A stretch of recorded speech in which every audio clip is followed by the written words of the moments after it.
if I would be right now talking about Iran and I would plan to go back to my country, I would get arrested. These guys are dictators. They are dictating us rather than being a good leader. I can openly and freely talk about it because I'm never going back to my country. I'm really hoping that there could be change. What's up, guys? Today we've got one of the most successful female poker players around, and she's got a very impressive,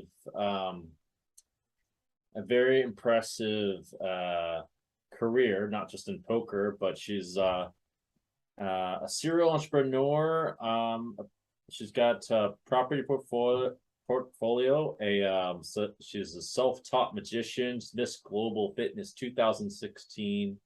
Miss Power Woman 2017, motivational speaker and philanthropist, Melika Razavi.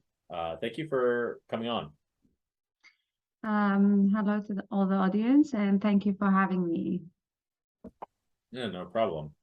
Yeah, that is quite a portfolio, I think is the word. Thank you. Thank you.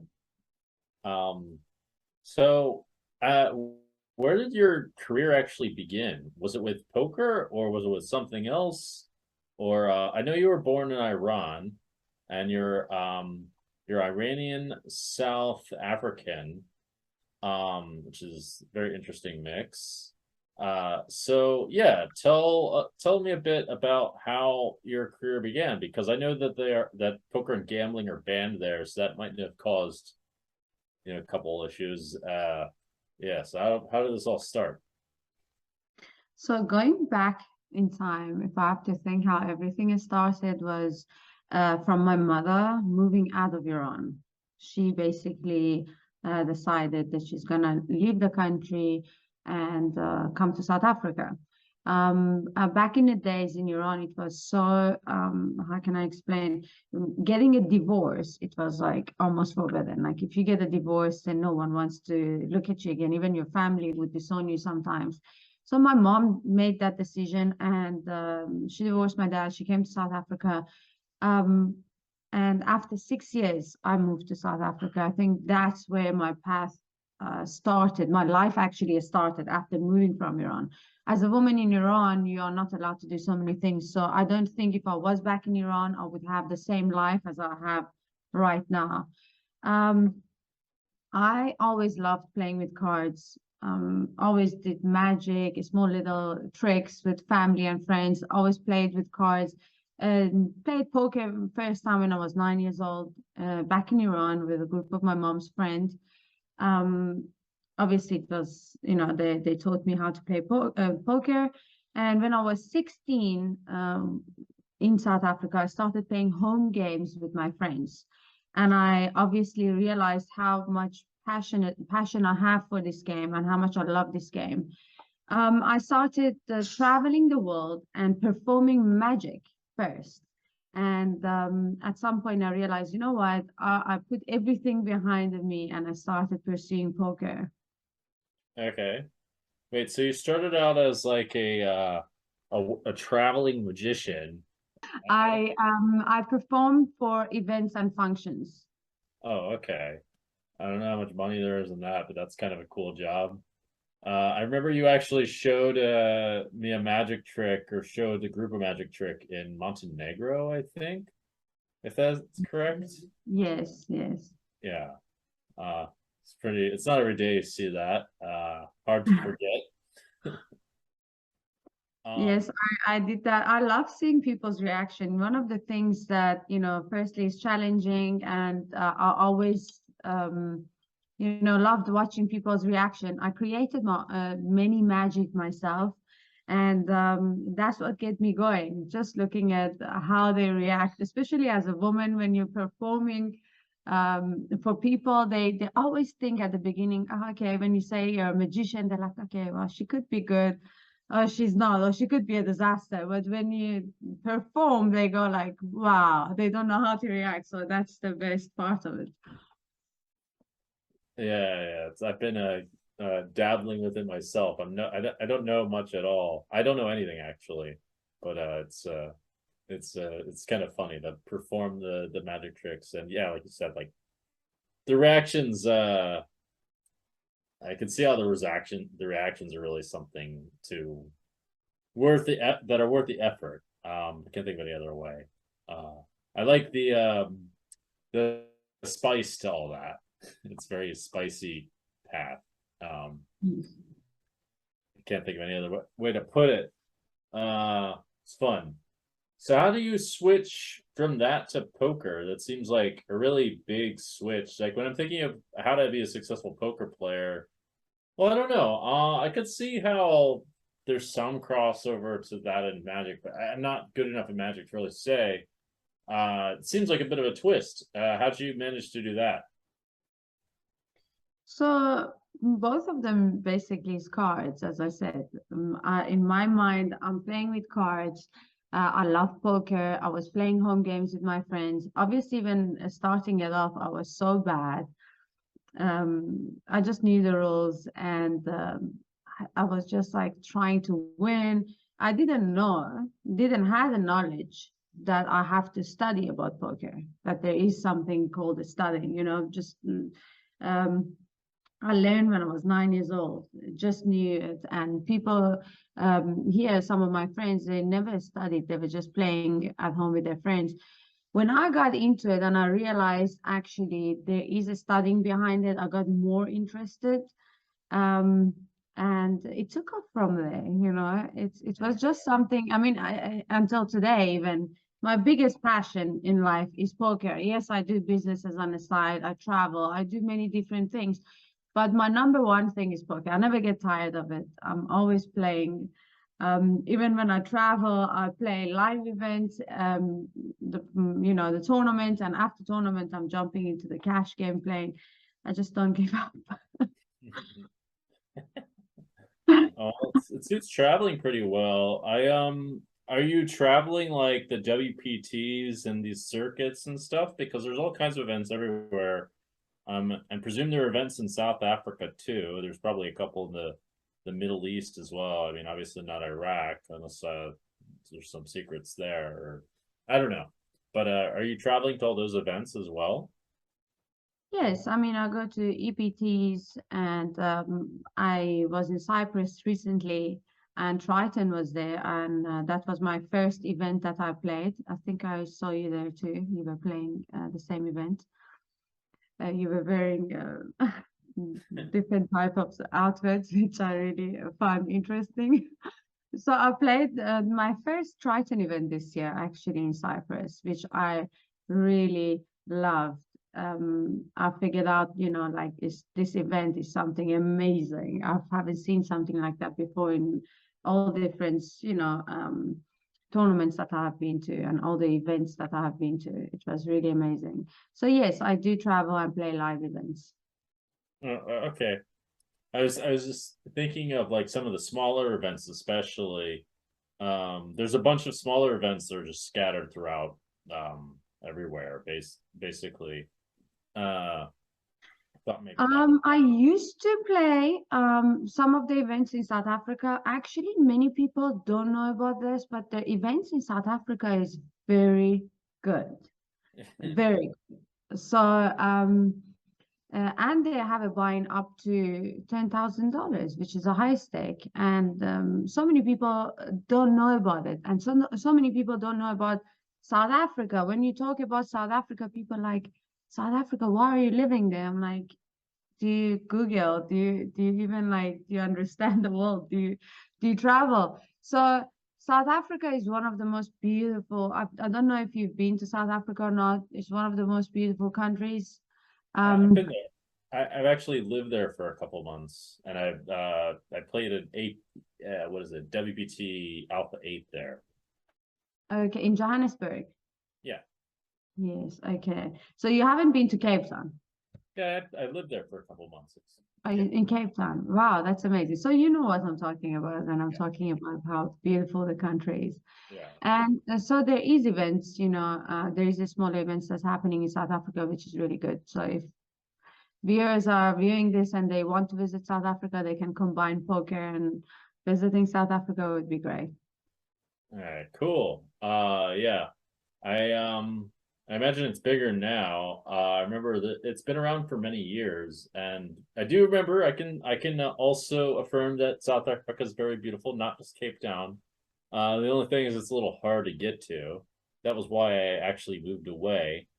But definitely, I mean, I personally would go back to play poker, especially if there's like poker in other parts of Africa too. I don't know if there's too many tournament series is. I know there was one in Morocco. Um, I don't know. I haven't really looked into it too much, but I knew there was like poker going on in the Gambia, places like this, maybe Senegal as well. There's a little secret private game going on there. Maybe you know a bit about these private African games, or Not I don't really. I haven't really traveled in Africa to play poker, to be honest. know. It's not really not that common of a thing to do. I would just think that you would probably know about these sorts of games, actually. I have been invited to few games, but I wouldn't say a lot. But I've been invited to few games, but I just didn't find it interesting enough to go. Oh, okay. I think yeah, that surprises me a little bit actually. I would think you'd have like quite some access. Um, what did your family think of your career path and choices? Must have been interesting for your parents, I think, because or they're very open-minded, because like poker is just like such a crazy career path, you know, after at least in the midst of like being among Iranians and that kind of thing is my guess. I don't know. Well, it's a very unusual thing for Iranian women to do. I haven't known any other Iranian woman poker player. As you know, gambling is forbidden in Iran, so that's the government. Obviously, I think if I was, had a different family, maybe it would have been a bigger issue.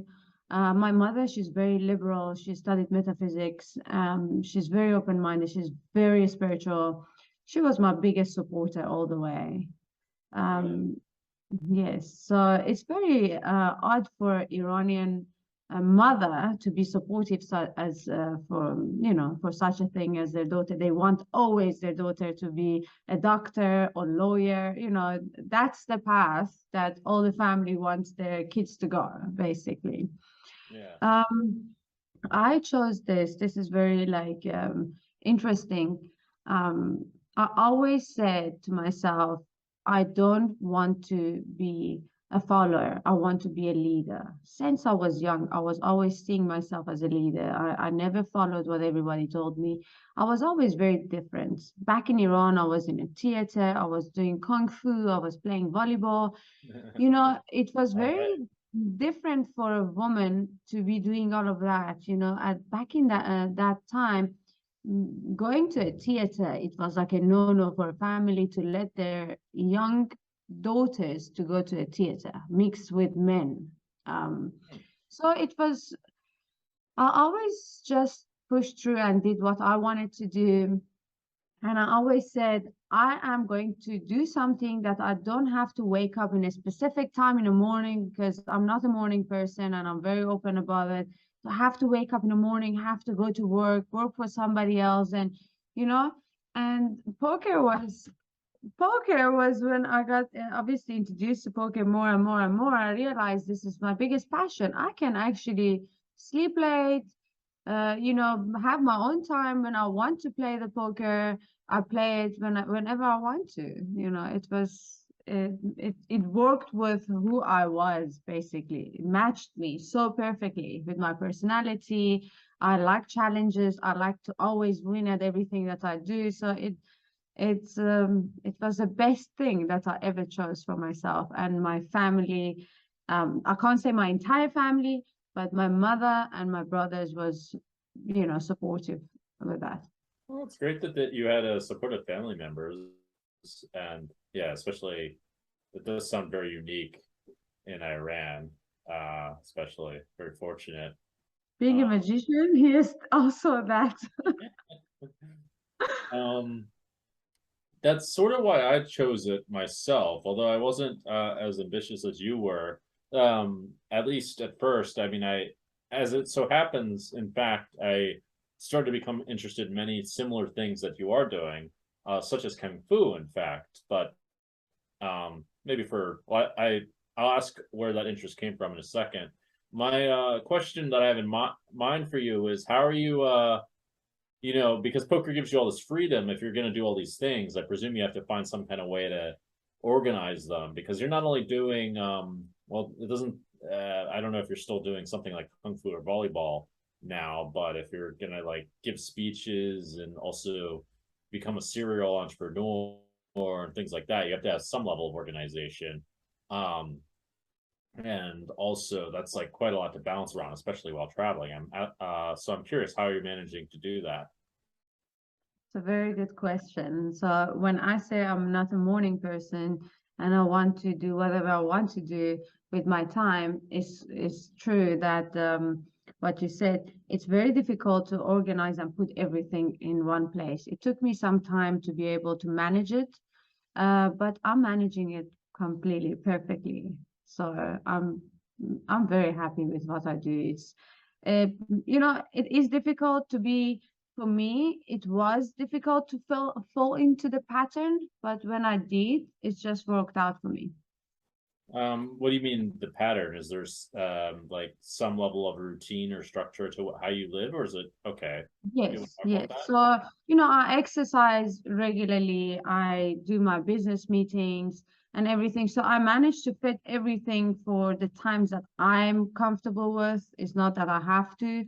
So let's say my day will only start after 11 when I've done everything that I want for myself, and then I will do the rest after 11. Oh, okay, okay. All right, cool. I mean, I used almost a bit of a different method. I found that traveling, especially, I found it not that hard to balance while staying in one place. I found it to be much, much easier than while traveling specifically. Traveling just through this like massive corkscrew for me to like get everything organized and that kind of thing. I'm still figuring that out, actually. I think traveling is more difficult for me because when I'm traveling, I cannot, there's so many things happening. There's so many games going on that you did not plan to play, and that is more difficult to be organized when you are traveling and playing poker. But when you're set in one place, obviously it's your routine and what you have to do and whatnot.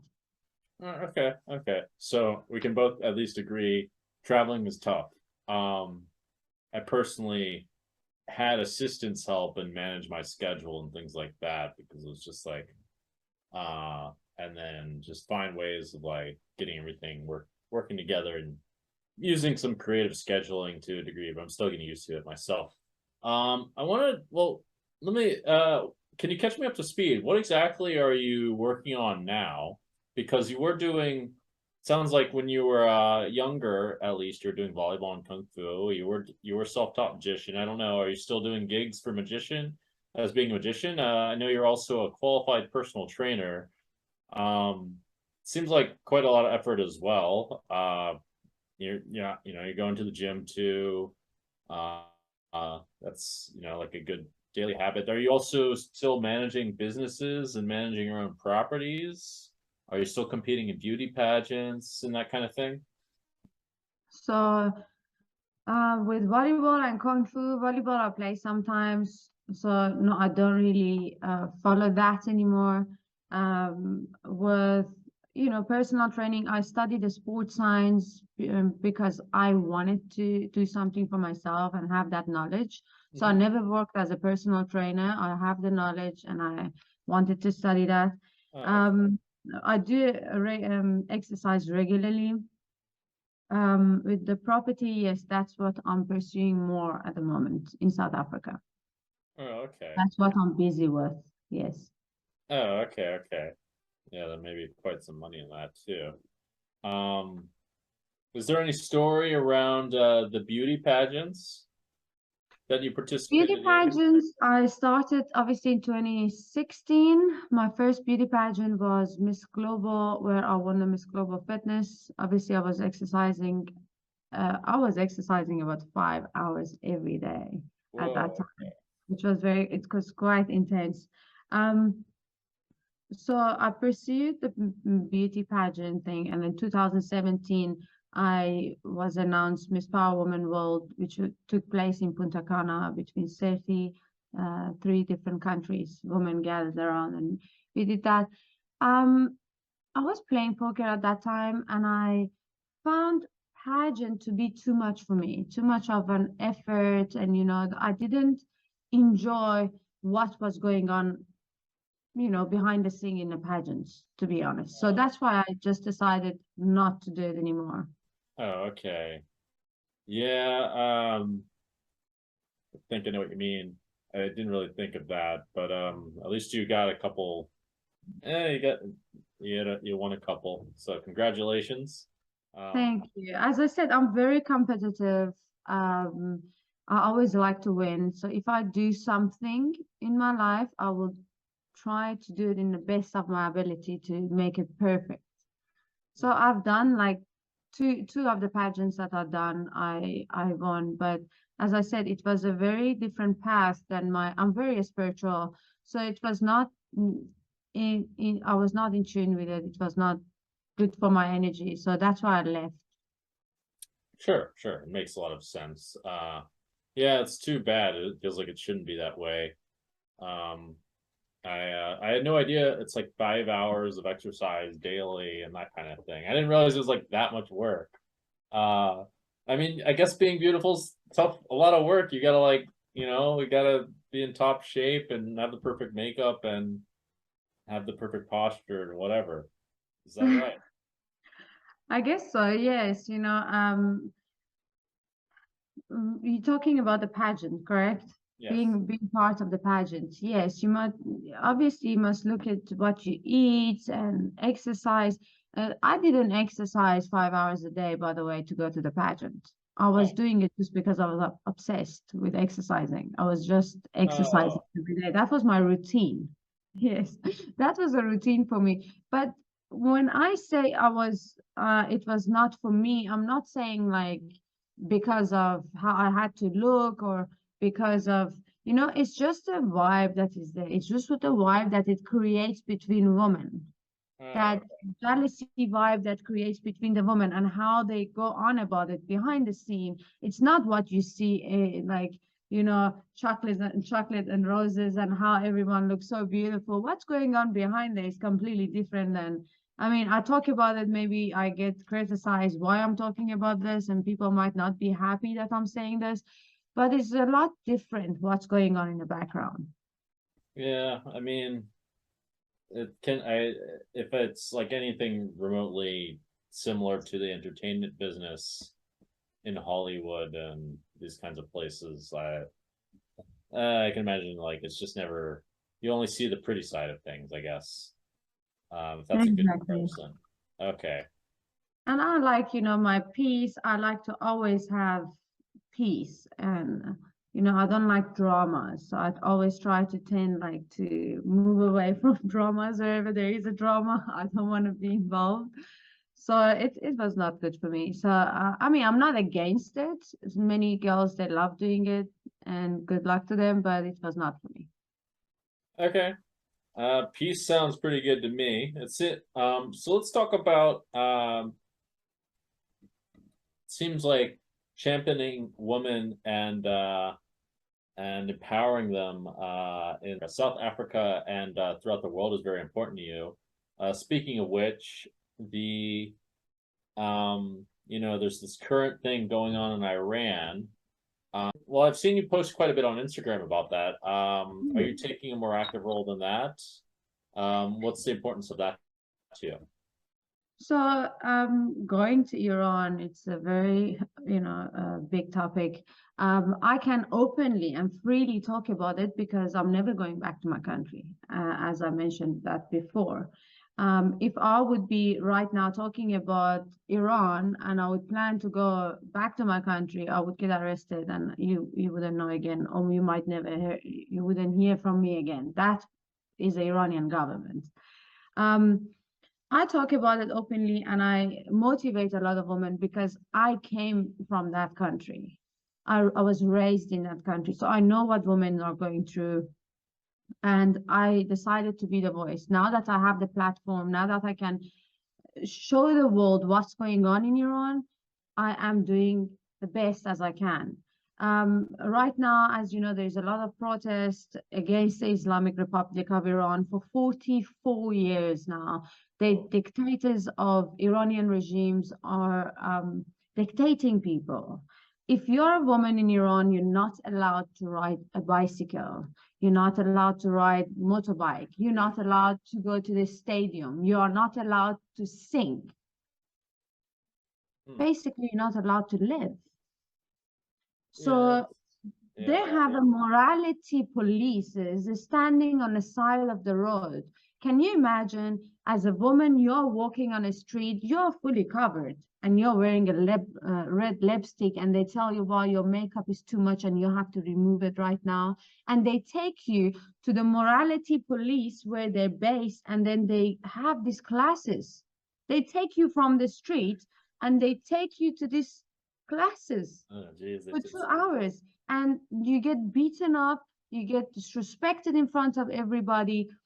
It's just what they do to the mind of these people. It's not okay. You know, it's not good. I mean, there is no human rights.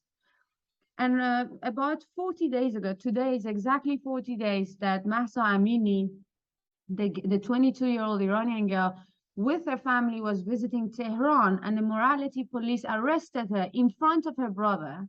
And she was fully covered. She had a job. They arrested her, and then they said to her brother, come after 2 hours after the class and you can take your sister. After 2 hours, when they went there, she was announced brain dead. They took her to the hospital. She was announced brain dead. She was beaten to the point that she was brain dead. it's insane. This boils my blood. And this is not just one thing. And now Iranian governments are coming out saying that she had a history of brain injury and we did nothing to her. They're always covering up for everything that they do. They have shot over 300 people in Iran. This is what they're saying. If you hear they saying 300 people, you know it's 3,000 people. They shot people in cold blood in the streets of Iran just because they are protesting peacefully. Hmm. A few days ago in Berlin, there was I think about over 80,000 people were on the street. I'm not sure if you saw it or not. There was 80,000 people, over 80,000 people, Iranian on the street, chanting against the Iranian government. And Iranian government comes to the Iranian news and saying, putting all of these people on and saying, this is Iranian news, telling people, yes, in Germany, people are protesting because of a fuel price that has gone up. This is what they've been feeding to people for the past 44 years. You know, and obviously since all the social media is happening and people are understanding more, they're realizing these guys are dictators. They are dictating us rather than being a good leader. So hopefully, I'm really hoping that there could be change.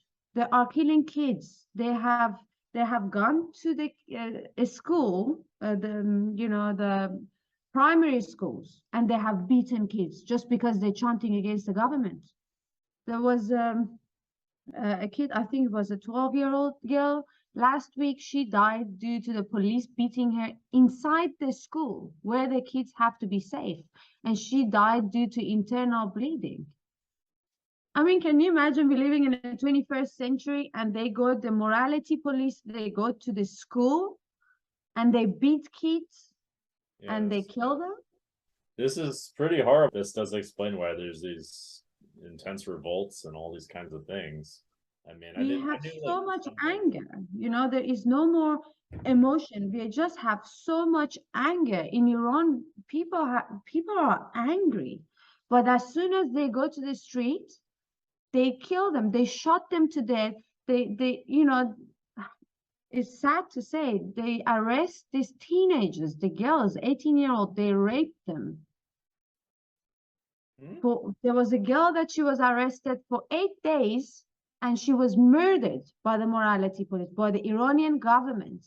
And they came to the TV because people now were devastated. They came to the TV and the news said, yeah, she committed suicide. She was missing for 8 days. She committed suicide. She jumped off the building that was, and what they do to the poor family, they bring them to the TV and they force them to speak against themselves. Otherwise, they threaten them that they're going to kill their family members. That's how they do it. But last week, the same, they burned one of the biggest prison in Iran. They set it on fire and they burned people alive. And they said they did it themselves. So there is so much to talk about. There is so much for me to say. You know, about my country, about this beautiful woman, that they don't want this. If you remember about 40 days ago when all of this started, it was started with women, that they had enough, that they don't want to be quiet anymore. So I use my platform on Instagram and wherever I can, right now on your show, to talk about them, to say how brave these women are, knowing that they can get killed and shot and raped and be present. They still go to the street and chant against the Islamic dictator. Well, yeah, it is brave. I mean, they're standing up against all this kind of corruption, and they know the kind of prices that can know it can happen to them. I mean, it is admirable for sure. Well, I'm happy that something's being done. I knew like it was very serious, but I didn't know like the details of what was going on. I mean, look at it this way. The Iranian government are hating on America and Israel and chanting, they're taking kids forcefully out of a school to chant against America, death to Israel. That's what they feed kids in their mind when they go to school. I was one of them. I was a victim of that, you know, and they built such a thing around America. But I asked this question, why is their own kids and family members are living in America freely? Why do they have a green card of America and they're living there with Iranian oil money? They steal the money. Their kids are living in America. They don't wear hijab. They wear bikinis when they are on a beach.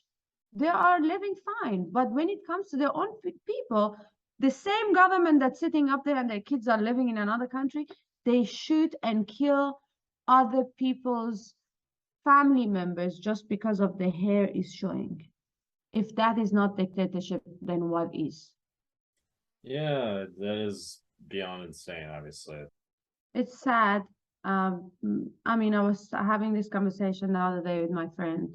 The whole world is knowing about Iran right now. It's the first time. It's been happening for the past 10 years that people go to the street and chant and they get killed and murdered and then they go quiet. But this is the first time that is happening for over 40 days that people are on the street every day. It's the first time that the whole world heard us, acknowledged what was happening in Iran. But is it enough to just get acknowledged? Is it enough that for American president to say we are behind Iran? Or Ukraine, for example, everyone just say we are behind it, but is anyone actually doing anything about it? No. The only thing that's we doing, I always say, it's only Iranian people that can save themselves. The whole world can be watching, the whole world can be saying, we are praying for you, we are behind you, but in actual fact, they're not doing anything. What do you They're not suggest? doing anything to help. What should they be doing? So firstly, in America, they should send the dictatorship's family members in Canada, in America, in all the different European countries. They should send the family members of dictators back to their country. If Iran is such a great country that they're saying Iran is great, then why they don't live in their own country? They should stop letting these dictators move from Iran themselves and living abroad. They should send Iranian government. Iranians shouldn't have any embassies in other countries. They should they should what do you call it? Right? Sorry. Sanctions? Yes, to force them, to break them, to break the regime down with their power that they can, but they don't. You know why? Because it doesn't benefit them. It doesn't benefit America or European countries or majorities of countries around Iran for Iran to have a revolution. And it would be a question to ask why it wouldn't benefit them, because they would rather have these mullahs who have no education, who have nothing to know about anything, to rule these people, to have a Middle East, Iran, called, they could call them a terrorist regime, where they could create all this war and make all the money from war, keep the countries on their toes and thinking, oh, Iran could do something crazy. Iran is a terrorist country and all of this. It benefits them. If Iranian regime would change now, I could guarantee you in the next 10 years, Iran would be one of the best countries in the world. We have the best, I mean, if you look at Sharif University, is the same as going to Harvard. Those students going to Harvard. Iranian people are very, very educated. The best heart surgeons, brain surgeons are from Iran in the world, if you Google it. So if the regime would change, Iran would become one of the best countries in the world after a few years. And everybody knows that. People like me, so many other people, we would go live back in our own country. Iran is a beautiful country, runs by a wrong government. It's so emotional when I talk about it. So if I'm going on too much, you should just stop me. There is so much to talk about it. I want to hear some of the details, and it's interesting to me. You found the guy that's interested in this kind of stuff. I mean, it is really something we take for granted in the first world. All this stuff going on in other countries, where just totalitarian governments use religious doctrines to manipulate. Really sad, actually. But yeah, I mean, it does seem like it really stifles a lot of progress, from what I can tell.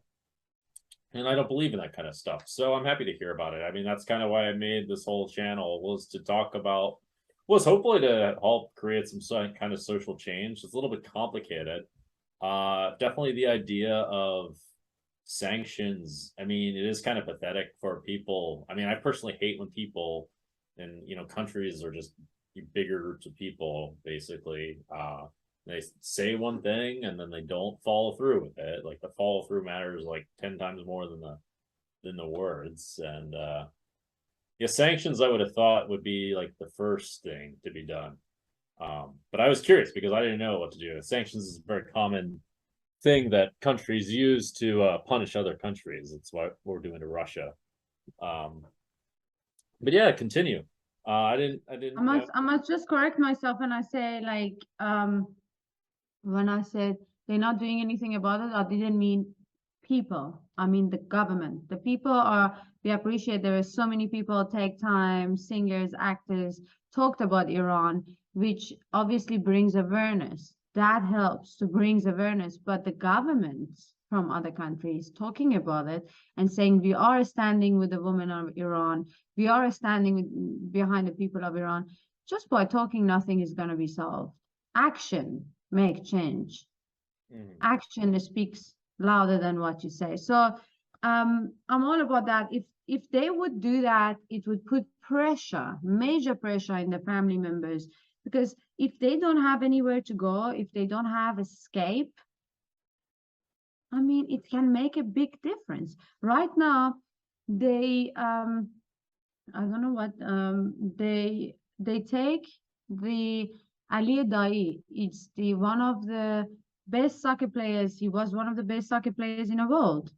And right now they have taken his passport, so he cannot go out of Iran. So many actors and activists and writers, they have taken their passport, so they cannot go out of Iran. So they're basically making Iran a big, very big prison.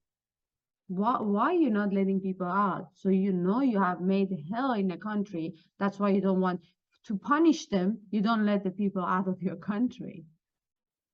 Yeah. That's the way of the punishing people. They take their passport, they prison them.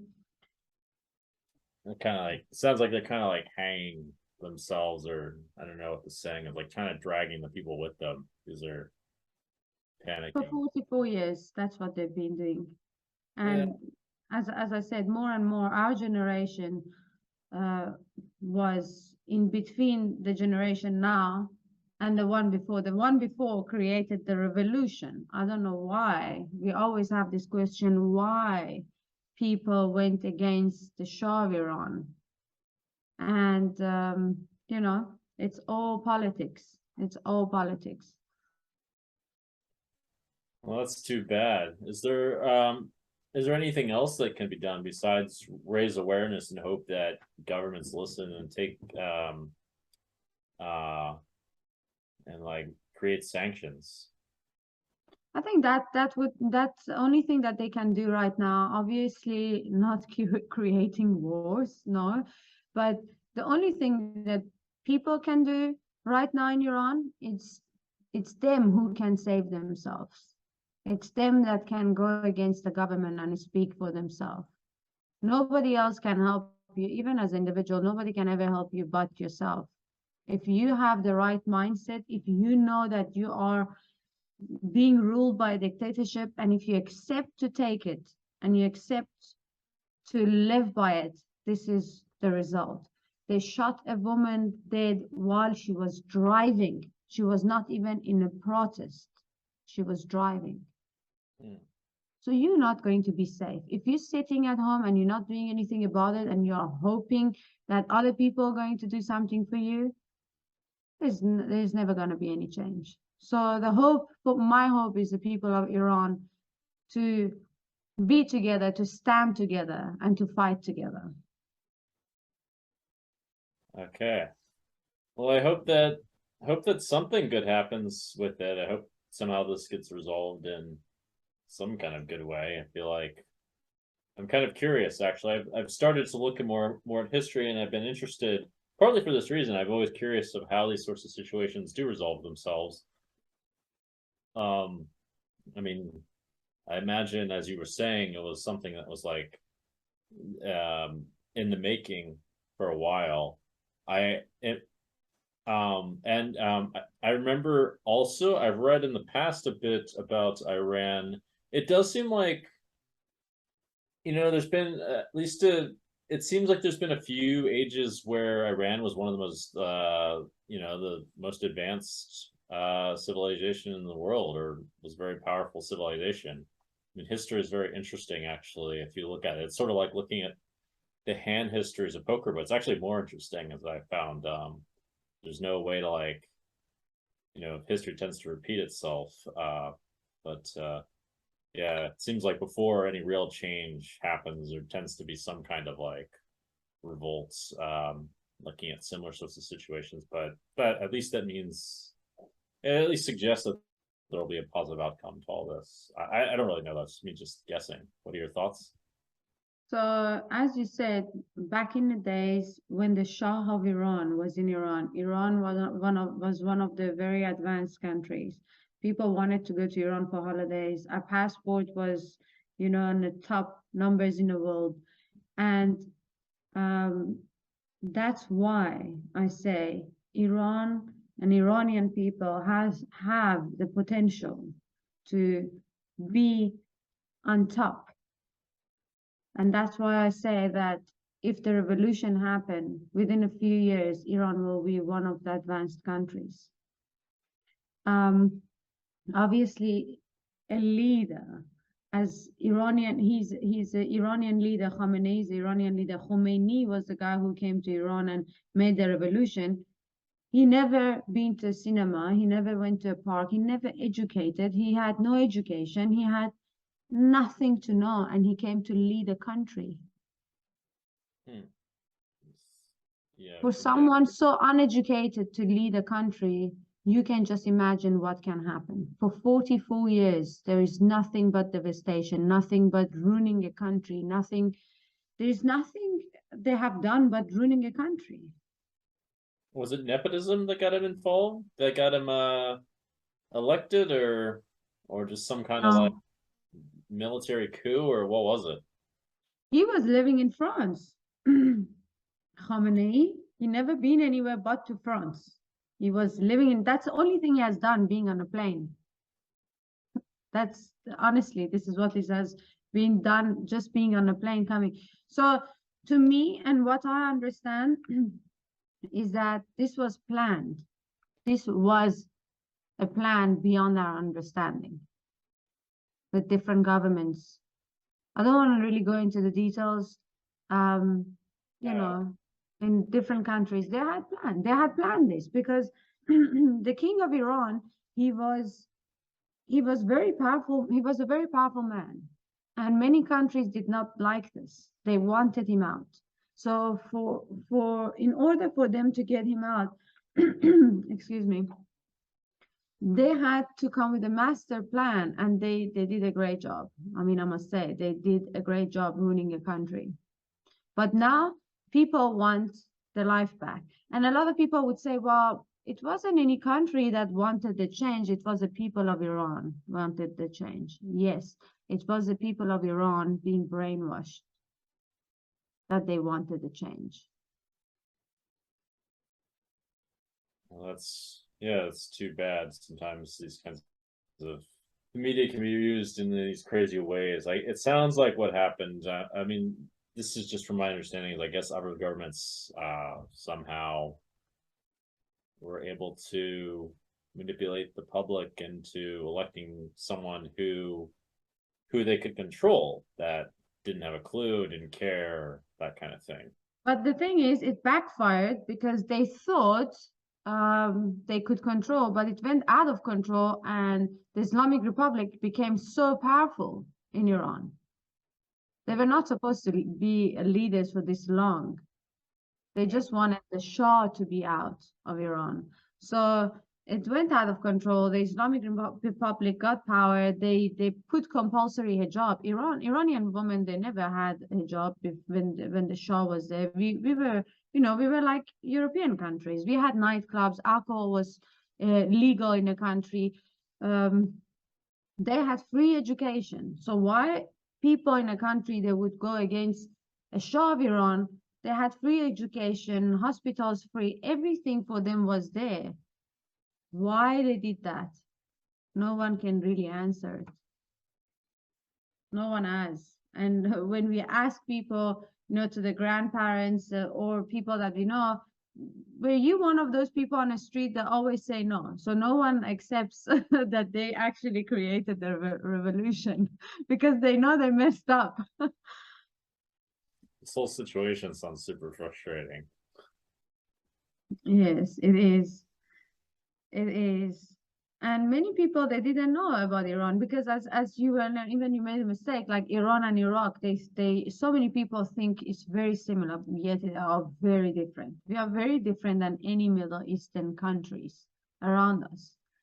As I said, they have all, we want change, not because people are talking about hijab and Iranian government saying, oh, Iranian women, they just don't want to wear hijab and they want to be naked. Exactly their word. They want to be naked, but they don't look at what they have done to the country for the past. There are doctorate students in Iran that they are selling ice creams on the side of the road. There are doctors that they have no jobs because it's not the country is not being run great. They're just stealing money. So I'm just hoping that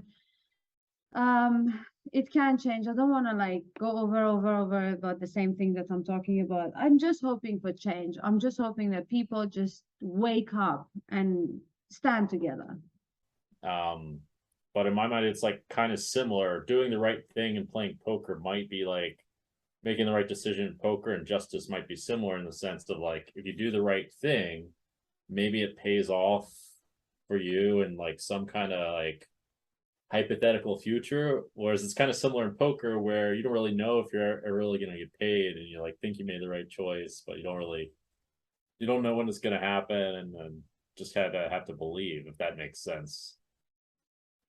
Yes, exactly. I agree with you on that completely. Just one step in the right direction. Yeah. It can change. Hmm? It can change a lot. Yeah. Are there other ways in which you are empowering women? Are you also giving motivational speeches in South Africa? I know you did a generational wealth education school tour this past summer. Was that also part of empowering women, or was that just empowering the youth on the whole? Yes, it's more that specifically is more empowering of youth. Obviously, I did regularly before. Right now, I'm like super busy with so many things that I do.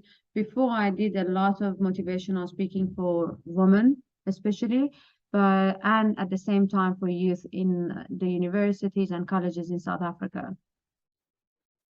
Okay, that's awesome. I happen to believe in uh, effective altruism type things, and especially education. As it turns out, educating women actually benefits, uh, tends to create more of a benefit than educating men. This is at least true in more in like I don't know exactly which areas this is true. I think this is more in like third and second world countries, but I'm not 100% sure. They might like change a bit. So I mean, I'm also, I focus more on children, but I'm happy to empower women as well, especially if it actually creates more benefit to the economy. I do think women's rights in a lot of the rest of the world that we're not really, well, maybe not you, but like me as a guy who's mostly in first world places is not really well, most first world people just aren't really aware of like how women and these not like super wealthy countries just like don't have rights basically, or don't have all the rights a lot of the time. um and yeah, I mean, education is one of those things that definitely can be lacking for, well, I don't know to what extent it's lacking for the women especially, but it's definitely lacking for the youth in these countries, but it might be also especially lacking for women just because of the rights difference. Yeah, I mean, in Iran, I'm just saying Iran as a third world country. Iranian women are very, very educated. You Oh. know, they're very educated, and that's why I think it takes a turn. Um, we have so many educated women and men in Iran without jobs, doctors. You know, there is so many that there are taxi drivers because they don't have jobs. So they become a taxi driver. They sell ice cream on the side. The last time I was in Iran, I can't go to Iran right now because I'm so openly talking about it. Everything that I do is forbidden in my country. Everything that I've done. So the last time I was in Iran, there was a taxi driver who was a PhD. Who had a PhD? He was a taxi driver. So I look at this, all these amazing, beautiful people, so educated, and yet they cannot do anything, and they get suppressed. And if they talk, if they say anything, they get arrested. They put into prison. Iranian prison are, I think, it's one of the craziest thing is like the most educated people that right now that are in prison. The actresses, actors, there are doctor, University of Sharif students are in prison right now.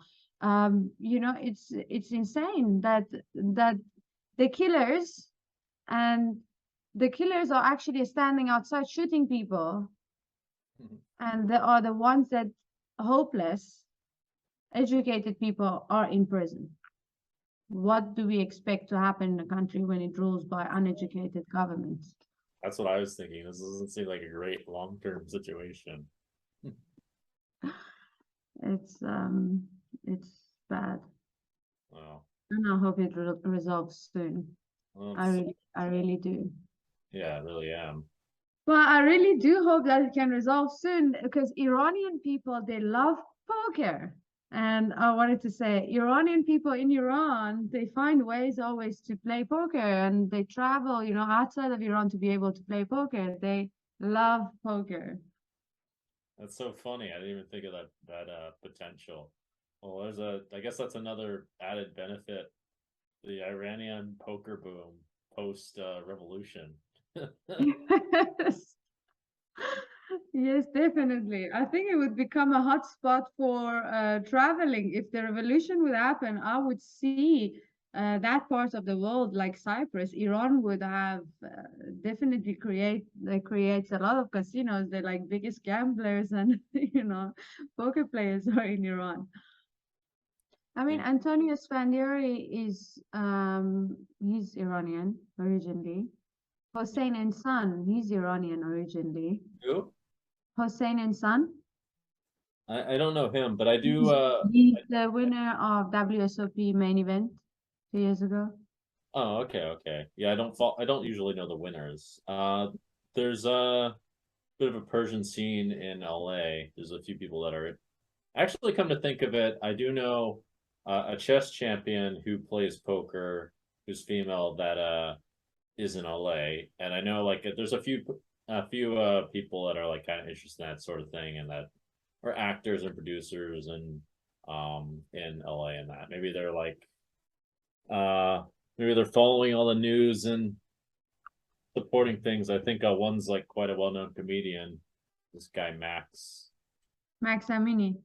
Oh yeah, you might know him. Yes, he's a friend of mine. Okay, we're friends too. He's interested in poker, although he doesn't like play professionally, or doesn't like play actively, I should say. Yes, and he has been very openly talking also about Iran and the women of Iran and what's happening in Iran. Yeah, that's great. It's cool you guys are using your voices. Yes, it goes hand in hand. We have to stand together, whether in Iran or out of Iran. As a matter of fact, I aspire to do something like that myself. I did want to use my voice to help with these sorts of things. Here's the podcast, etc. Thank you. No, I appreciate it. This platform helps me to, when I talk about it, I get so passionate to get my voice out for people to understand more what's happening in Iran and to hear us, to hear those people. I'm the voice for those women that they cannot be here today and talk and say what's happening to them. They're getting tortured, beaten, killed, raped. So thank you. Thank you that for this platform that I was able to get my message across, hopefully. Mm-hmm. Yeah, no problem. Happy to. Okay. Yeah.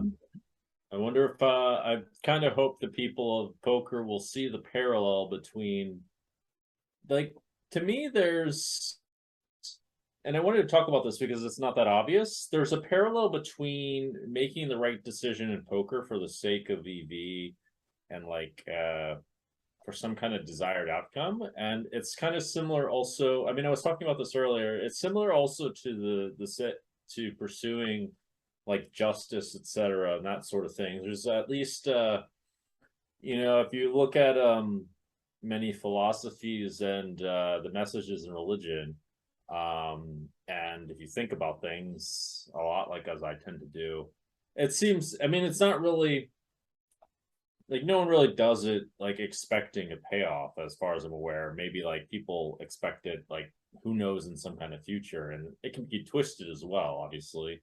But it's a similar sort of principle to like, maybe that would inspire some people in the sense of like, you don't really take the wealth you have with you at some point. It's just like, it's just not worth anything. It's just like essentially something imaginary. It's like a long-term imaginary thing that creates like an emotion, and the only thing that does really live after you after you die, or the only thing that lasts is the good that you actually do.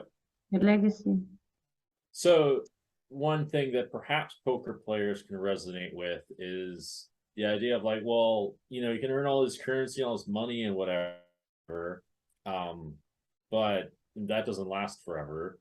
The things that do last forever are experiences and the good that you create afterwards. And that's kind of why I did all this, because I'm just like, well, why I made the podcast and started going down this path, because I was like, well, I started seeing currency as like, well, what about like the kinds of difference I can make? Why should it be ascribed to a little bit of money, a little bit more money or whatever? And like maybe there's some incentive for poker players to see things that way, because there is really like, a lot of them have their own agendas, but like there's like a possible way to align their agendas, for the sake of something that's of the greater good. So I hope that kind of idea resonates with some of the viewers. And I've been thinking a bit about how to make a big difference myself. But yeah, we'll see what happens with this. I mean, you are doing, you are making that difference already by just talking to me and talking to other people about their issues and their problems, maybe in their countries. You're helping so many kids, as I see, in Africa. So you are making a change. One step at a time in the right direction can change the future. So you are doing great. And I appreciate you taking time and talking about Iran in your podcast. I know it's like more about poker and poker players, but it's great that you are, you're allowing my voice for the other poker players to actually hear our story from Iran and what is happening in Iran right now. It's very important for people to hear it. Well, thank you. Yeah. Well, the podcast is not just about poker, and like poker can be, in many ways, be shown to be kind of an allegory of life. I think it would be a bit presumptuous to say it might be an allegory of these sorts of situations. These are like far grander situations. The whole like corruption or revolt, than whatever is in a poker game. But poker is just a game, and if you want to play like be more involved in higher stakes things in life, I mean the situation of Iran is a much higher stakes situation, you could say, or much more like situation worthy of attention and like trying to actually make the right decisions. Exactly. I agree. I mean, your point and how you look at it from a poker perspective, it actually makes sense. What's in the future for you? How do you? Well, I can see you're using your platform to make a difference. Do you have any other goals in mind when it comes to helping empower women? Do you have any like big plans around that, or to make a positive difference on the whole? Well, at the moment, I'm just doing as much as I can, raising awareness, using my voice to, represent Iranian women and talk about them as much as possible. My time, I don't have so much time in my hand that is free. I'm doing so many different things, so many projects that I'm busy with, life and everything else. So at the moment, this is all I can, this is all I'm doing right now. Social media, doing different podcasts, talking about it in the news in South Africa, in a newspaper, I'm doing as much as I can. But right now, I don't have any plan to do any motivational speaking as such. As I'm more focused in my career with poker. Okay. And there is another downside of being Iranian is to travel with the Iranian passport. I always had this problem, like coming to America, I was denied a visa during Trump ban. Getting a sponsorship from any company, poker companies, is so difficult because they say, well, you are Iranian origin and you cannot represent, our community. Or, I've been in poker for quite some time now, and have a WSOP bracelet, and I have won a WSOP bracelet. But it's difficult because I feel in a way that it goes unknown and I don't get acknowledged as a poker player. And that's why I'm so grateful that you brought me into the podcast and interviewing me. Jeff Gross has done it. And more I'm getting acknowledged from people, and they're realizing actually how bad it is to be an Iranian and you're a poker player, and my hand is tied to do anything that I want in a poker world, because I do want to also encourage women to pursue the dreams with poker. And I've been doing that for quite some times too. Yeah, it makes a lot of sense as you're explaining it. I didn't even like put two and two together, but I could definitely see how it'd be very difficult with the passport. And yeah, I didn't even think about sponsorships. I would think that you were like a pretty great sponsorship. Maybe just have to wait for the events to turn around or that kind of thing. I would certainly be happy to see you get a sponsorship and promote more women, get more women involved in poker, and or just empower them in general to like pursue their dreams, especially. Definitely. I believe everything happens in the right time. I never push for anything. I just think that if I'm doing the right thing right now, and I'm going to the right direction, everything else it will just eventually fall into place. I'm not gonna push for sponsorship with this and that and that. These are like bonuses on the side for me.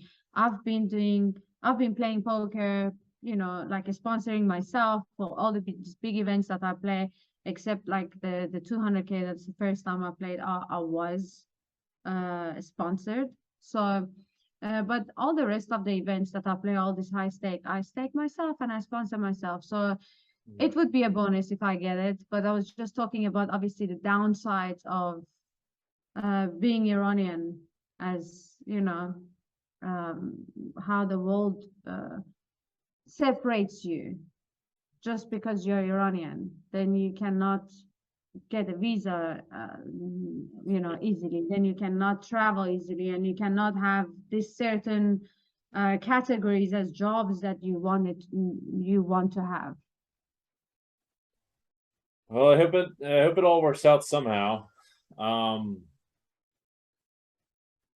Seems like history's generally gone in a positive direction.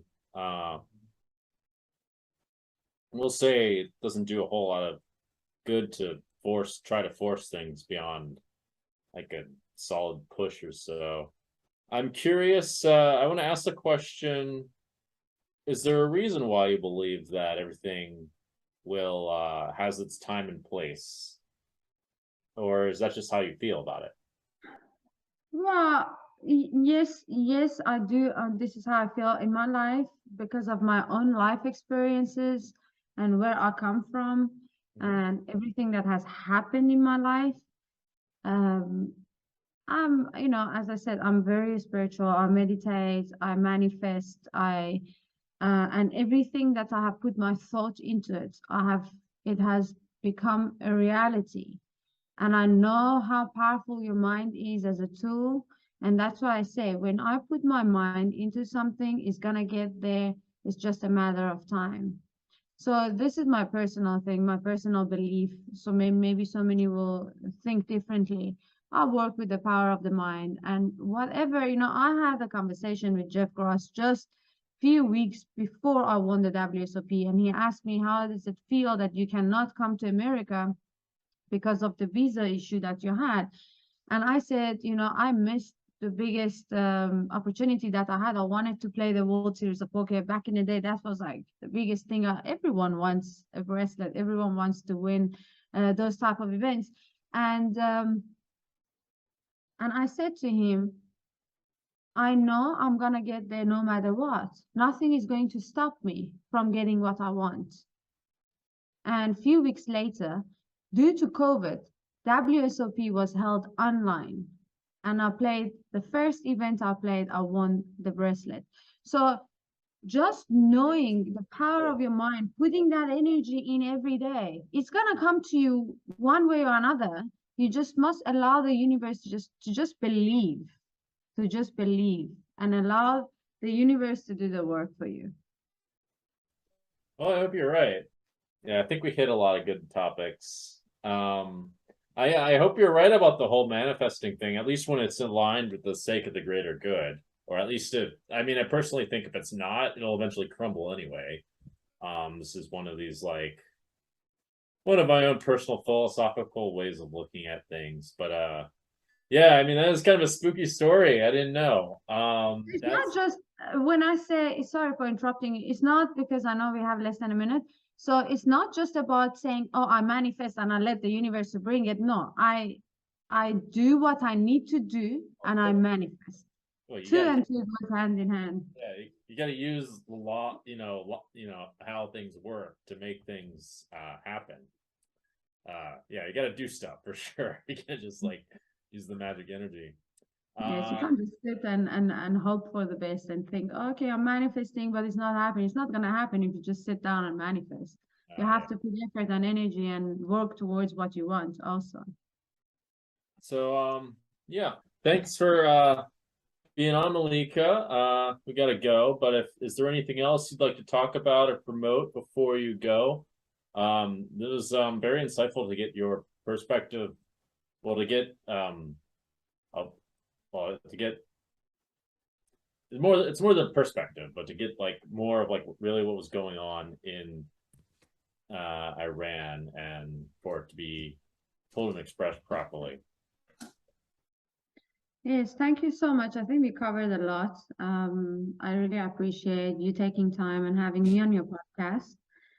And hopefully there will be change and hopefully there will be peace in Iran. 100%. All right. Peace for everyone out there, guys. Let's work on this whole global peace thing. Start with Iran and at the poker tables. The poker tables. Poker tables will be a little easier. Iran, let's hope for the best with Iran. Thank you very much.